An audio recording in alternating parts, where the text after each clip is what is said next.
Hi everyone, my name is Brett, I'm Kelly. and together we are Love That's in the Belfry, and this is another episode of Creepy Coffee and Conversation.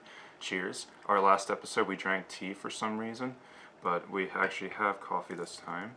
Doing it right? I mean, coffee purists probably hate iced coffee, but we're... Whatever. It's a totally different taste. It's so good. I like iced coffee a lot too, but we're back and we are here to talk about the first horror movie of 2020, and it is a remake of The Grudge. So the original Grudge was a Japanese horror film. I believe it was called Ju-on, and so the Japanese Grudge Ju-on was directed by Takashi Shimizu, and that same guy, well, he wrote and directed the Japanese Grudge. He also wrote and directed the American one, which was a couple years later. Oh, that's actually really cool. Yeah, the full disclosure on this, neither of us have seen the Japanese Grudge. I hear good things about it. I would watch it. I would watch it too. And so, same writer and director, a couple years later, I guess they wanted to do an Americanized version of The Grudge. So they did The Grudge, which was 2004, and had Sarah Michelle Gellar in it. Mm-hmm. And so we haven't seen the original.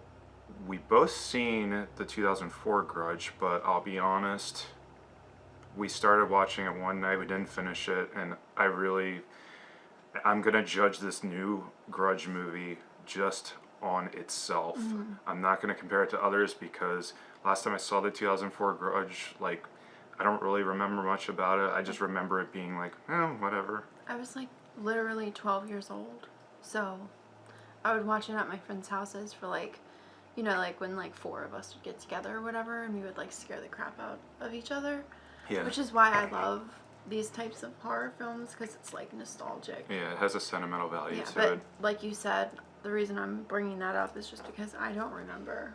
Yeah. There was a couple of scenes, like the closet scene in the 2004 one, where the little boy is found. I obviously remember that, but that's about it. So. Yeah, and so seeing this new one, I'll just start off. Well, first of all, Kelly, did you like the 2020 Grudge? I was pleasantly surprised. You were? Mm-hmm. Okay. I thought I was going to hate it. So I went in with very low expectations because January has the tendency to release mostly bad movies. The 2020 Grudge, I didn't like it, but I didn't hate it. Mm-hmm. And it's funny reading after seeing this, because I heard nothing about it. I didn't see any trailers, no advertisements besides the poster. Mm-hmm. And there's a lot of big name actors in this movie that I was not aware, like John Cho from Harold and Kumar most biggest fame. Yeah. But he was also in a really good movie called Searching, which I really liked. It was very good. It has Andrea Riseborough. She's most famous from last year movie called Mandy, which you hated, and I really liked. And I didn't give it a chance. Okay. It is funny watching this though, because you saw her. She plays a detective in the new Grudge movie, and you're like, I don't like her at all. And then when we were leaving the theater, I'm like, I think I know why you don't like her, because she was in Mandy. She played Mandy, and you're like, that's why. It has her. It also has a guy named Damien Bashir. He looked familiar. He was in The Nun, which I had no idea. He was the priest? He was the priest. I knew it. And it's also funny because I really like the movie The Hateful Eight, and he plays one of the main characters in The Hateful Eight. And he has such a distinct voice, and I'm like, where do I know this guy from? And I was like, he sounds kind of like the character of Bob from The Hateful Eight. Huh. And so yeah, it has him, John Cho, and Lin Shaye is in this movie from the Insidious films. It's crazy, the amount of people they had in this movie. And I was reading reviews after we saw this whole thing.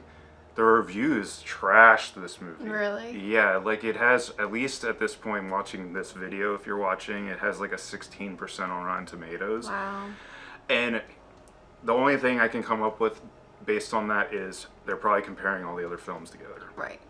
And so we're judging it on its we're kind of unbiased comparing it to other movies, because There's a lot of this movie that really is not that bad. Like, Yeah, I mean, honestly, like when it first started, the opening scene the opening scene was was pretty terrible. so bad, Mm-hmm. and I was like, great, if this is how the whole movie is. But I feel like it got better, like as it went on. The actual like detective type stuff I didn't mind at all. I actually thought that was the best part of the movie Yeah. was the two main detectives, the guy and the girl. The one thing about this movie though is you don't remember anyone's names. There's like nameless characters, and it's like usually good movies you immediately are like, I know that character's name. I'm terrible. This movie I couldn't pick up on anybody's names. The only thing I could remember was like Detective Goodman, I think was one guy. Oh, by the way, William Sadler is in this movie, who's another big name star, and I'm like, you guys got all these really great actors for this just like meh movie. Yeah. But yeah, like the detective aspect was probably the best part of it. The actual scares weren't good. And I'm not one to judge horror movies based on whether it's scary or not. I'm so desensitized to that at this point So that it's like you can't. yeah, it's one of these things that I don't judge a movie based on if it's scary or not anymore. There was a jump scare that got you pretty good though. And all of the jump scares were like so bad. Yeah, they weren't good. I did appreciate one aspect that happened with a scare, and I think it's a perfect example of what's wrong with most horror movies that do the jump scares, is you have the false scare where someone like taps you on the shoulder, they turn around and makes that loud boom noise, and then it's just a person just getting your attention. Hey, yeah. Yeah, like, hey, like, sorry, I didn't mean to startle you.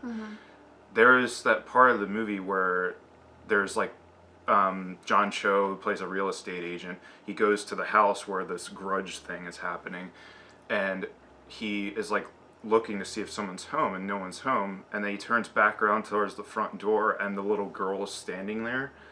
And at that moment, like, he gets startled, but it doesn't do that jump scare noise, like the Yeah. like he just turned around. He was like, "Oh, you scared me!" Like, and it was like, it's so funny, that little thing. Like, I appreciated so much because I swear every like bad horror movie that comes out nowadays has to do that loud jump scare noise.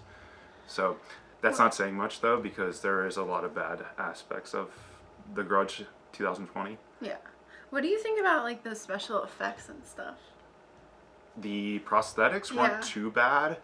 This movie was a lot gorier than I was expecting it to be. Really?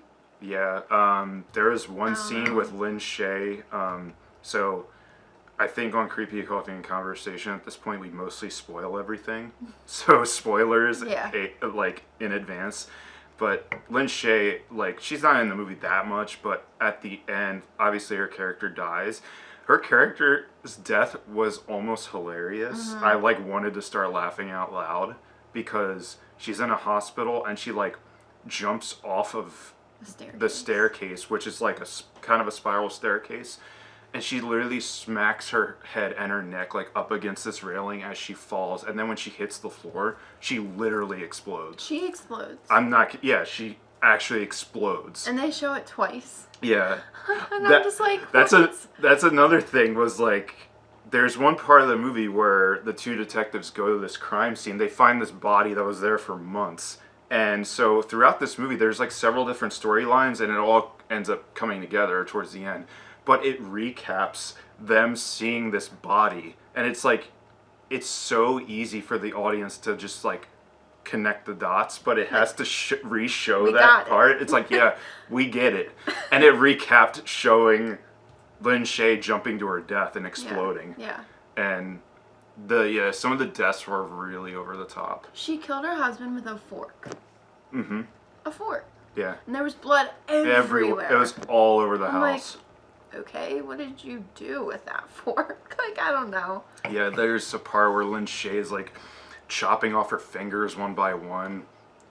And I mean, because I went into this movie really not expecting anything, and I really was not expecting this movie to be this gory. I mean, granted, it's rated R. I was expecting, a little blood, but I was like, geez, you have an exploding woman. you have the same woman cutting off her fingers. Right. You have a guy nearly blows his head off. The maggots were good. Oh, yeah. I guess that was Lin Shaye's husband? Mm-hmm. I don't know. A lot of this movie didn't make sense. Yeah. It was like there was so many jumping around of these different storylines, but it all involved this one house. But like going back to the maggot scene really quick, so like her husband's found in this reclining chair by the detective, and like I really liked how they kind of like zoomed in on his face because he was like obviously Dead. decaying, and like the maggots looked real, like all like going through his face. Yeah, it's surprising too with stuff like that because you expect it to be like so much CGI that you can't really believe it. But I don't know. I thought the ghosts were kind of poorly done.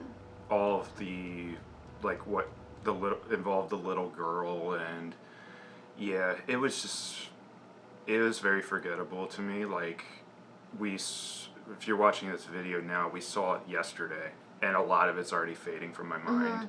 Yeah. There was one thing that just came to me though.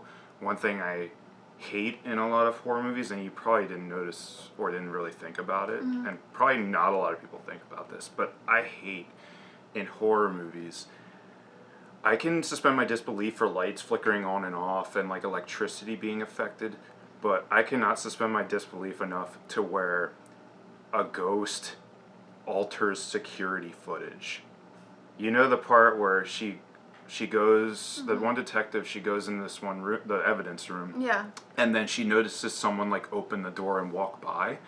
And then she goes into the security room to look at the security tape. And then she's like, look, I swear I saw this person. And then the other security guy's like watching. He's like, There's nothing. Yeah, there was nothing there. And it was like, clearly this guy walked in and went through and such. And it was like, so ghosts can alter security footage.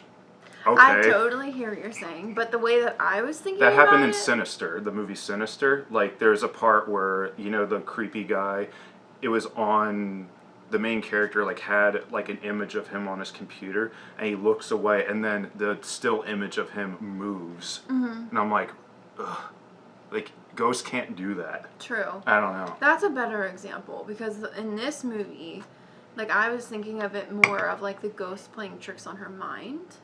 That's what I was also trying to think of. Like, it's like maybe it was her mind. Right. Yeah. Rather than the security footage actually captured the ghost or whatever. Yeah. But I do like that Sinister example. Yeah, it's... Because that's a little silly. Yeah, it's really silly, and it's... Yeah, I don't know. I just can't believe that you would be able to alter technology in that way. Ghosts, like... I get you trying to flicker lights off and on, and maybe like an object here and there moves, but... It's like, oh yeah, that I just changed out the film and recorded something different. I don't know. Yeah, I hear you for sure. I remember the 2004 Grudge when I watched it. I was just like, that was whatever, and this was kind of whatever as well. I feel like something else that just came to mind, like that noise that the girl like makes. I feel like it was so forced in this movie because they kind of had to do it. Yeah. It was like really subtle.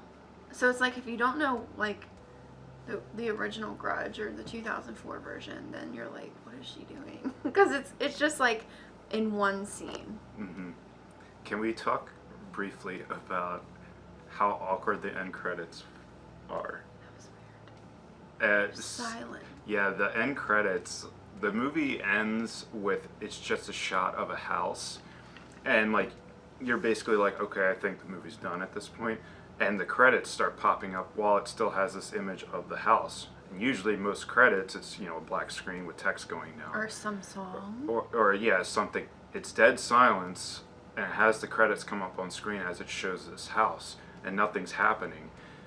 Everyone in the theater was dead silent as well, and you're just kind of waiting to be like, I guess they're gonna throw like just a little thing in there if people stick around, but nothing happened.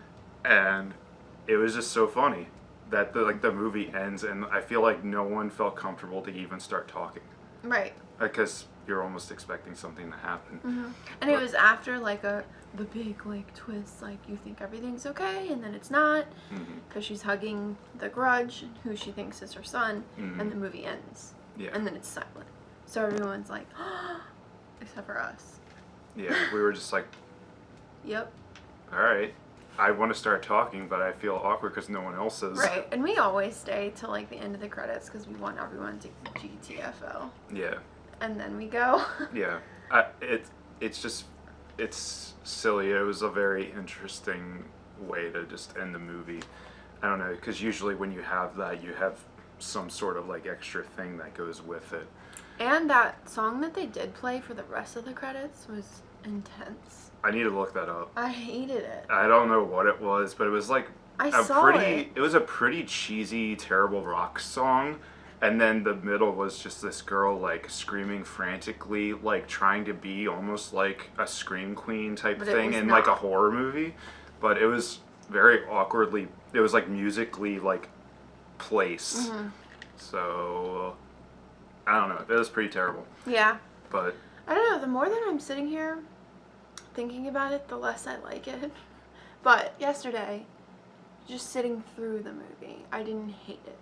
yeah, there is no point of while watching this movie I was like, this is so bad. Right. I hate my life. I didn't have any of those feelings. I was just numb like watching it, and it's one of those things. It's how I'm not gonna remember this, in a month or so. So just don't bother to waste your money on it. And yeah, the most positive thing I could say about the movie is just it's not a terrible movie, but it's not good. That's all I got. That's all I have, and I don't really have much else to say on it. That's So it. yeah. Maybe we saved you $11.